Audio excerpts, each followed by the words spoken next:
আমার নাম শুভজিৎ দাস। আমি 38-40টা বানাই দুর্গা ঠাকুর। আমি 17 বছর ধরে এই কাজ করছি। আমরা প্রথমে ঠাকুর বানানোর সময় প্রথম কাজ হচ্ছে আমাদের কাঠাম বানানো। কাঠামটাকে বানিয়ে তারপরে বাসের স্ট্রাকচার করা হয়। বাসের স্ট্রাকচার হয়ে যাওয়ার পরে খড় দিয়ে প্রথমে একটা ঠাকুরের আকৃতি নিয়ে আসা হয়, তারপরে মাটি দিয়ে শেপ এনে এটা তৈরি করা হয়। আমার নাম হচ্ছে রবি পাল। এটা আমি দুর্গা ঠাকুরের হাত বানাচ্ছি। এর নিচে এইভাবে বেঁধে নিয়ে তারপরে সেট করে নিয়ে তারপরে ঠাকুরের পেছনে সেটিং করা হয়। আমাদের এই যে মাটি আমরা কাজ করি, এই মাটিটা আমরা মহারাষ্ট্রতে পাই না। এই কারণে আমাদের কলকাতা থেকে ট্রান্সপোর্টে আনাতে হয়। তো এটা আমরা গঙ্গার মাটিরই কাজ করি, টোটাল মাটিটা। মোটামুটি 40 বছর পার হয়ে গেছে। ছোটবেলা থেকেই আরম্ভ করেছি, পড়াশোনা হয়নি।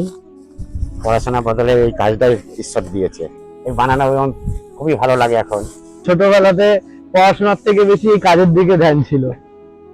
তো পড়াশোনা বাদ দিয়ে বাবা মার কাছে মারও খেয়েছি।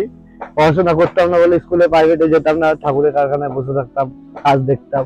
ছোটবেলায় তখন বলতো আমাকে, কি করে খাবি বড় হয়ে, এই করে। তো আজকে তারা বুঝতে পারছে আমি শিখছিলাম।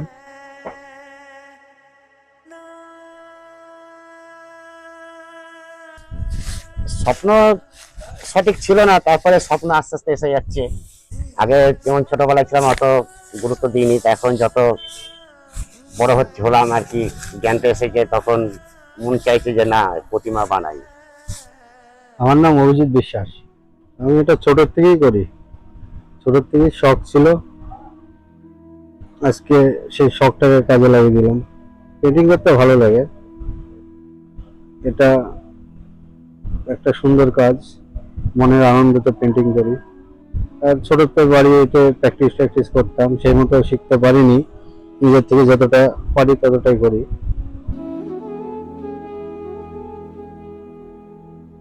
আমার নাম দেবাশিস লারি। আমি এখানে খাবার বানাই।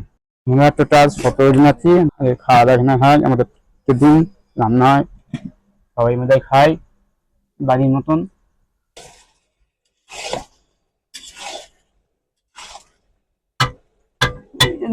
নিজের থেকেই শেখা, কাউকে শেখাইনি। স্ট্রাগল তো আমাদের এখানে প্রচুর করতে হয়। এই বৃষ্টির মধ্যে ঠাকুর শুকায় না, ওটা হচ্ছে আমাদের সব থেকে বড় একটা সমস্যার মধ্যে 1 নম্বর। তারপরে টাইমে ঠাকুর দিতে হয়। কোনো সময় এসে বৃষ্টিতে কোনো কিছু ঠাকুরে লেগে গেল জল, সেটা আবার ঠিক করো, ওইগুলো তো লেগেই থাকে আমাদের। যতক্ষণ ঠাকুর মণ্ডপে না যাচ্ছে, পুজো না বসছে, ততক্ষণ আমাদের স্ট্রাগল থেকেই যায়।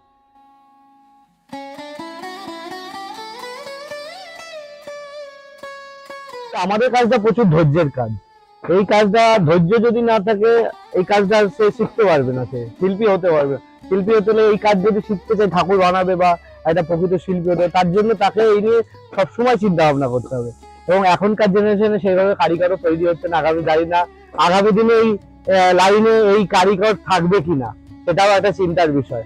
একটা কিছু বললে, শেখাতে গিয়ে বললে তাদের রাগ হয়ে যায়, তারা কাজ করবো না বলে। কিন্তু অ্যাকচুয়ালি প্রকৃত শিল্পী হতে গেলে অনেক কিছু সহ্য করতে হবে, অনেক কিছু ত্যাগ স্বীকার করতে হবে, তবেই সে সেই জায়গায় পৌঁছাতে পারবে। এখানে আমার কাছে একটা ছেলে এসেছিল ছোটবেলায় শেখার জন্য, তাকে শিখিয়েছি নিজে হাতে ধরিয়ে। এখন ভালোই কাজ করছে, অনেক দূরে দূরে গিয়ে কাজটা সারছে, কোনো ঠাকুর মন্দিরেও যাচ্ছে। কাজের চাপ থাকে, এত পুজোর কাজ সারার পরে আমাদের লক্ষ্মী পুজোর কাজ থাকে, তারপরে 15 দিনের মাথায় আমাদের কালী ঠাকুর বানাতে হয়। তো এত প্রেশার থাকে, সেই জন্য আর আমাদের পুজো মণ্ডপে সেমন ভাবে যেয়ে ওঠা হয় না। যদি কখনো 1-8 দিন সময় পাই, তখন গেলাম কোনো দরকারে। ওই ওই আমাদের পুজো দেখা। পুজোর আনন্দটা কি জিনিস প্রকৃতপক্ষে আমরাই বুঝতে পারি, যেহেতু আমরা প্রথম থেকে এগুলোকে সাজাই। একটা প্যান্ডেল হোক, ঠাকুরের মূর্তি হোক, যাই হোক।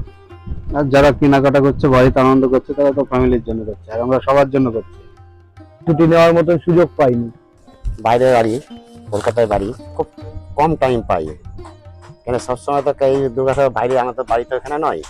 হয়তো ছুটি নিয়েও ভালো লাগবে না, তখন মনে হবে যেন কাজটাই ঠিক। কারণ কাজের প্রেশার থাকলে তখন আর ছুটি নিয়েও আর শান্তিতে থাকা যায় না, ছুটিটা শান্তিভাবে কাটানো যায় না।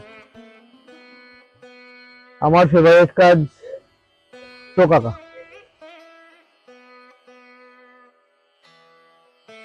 কেন ভালো লাগে, ছোটবেলা থেকে দেখতাম, ইচ্ছা করতো যে এটা আমি কবে আঁকতে পারবো।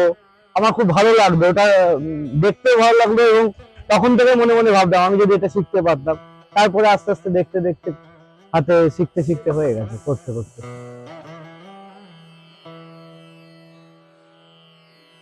ঠাকুরের চোখটাই হচ্ছে সব থেকে মেন, কারণ মানুষজন এসে আগে ঠাকুরের মুখটাই দেখে।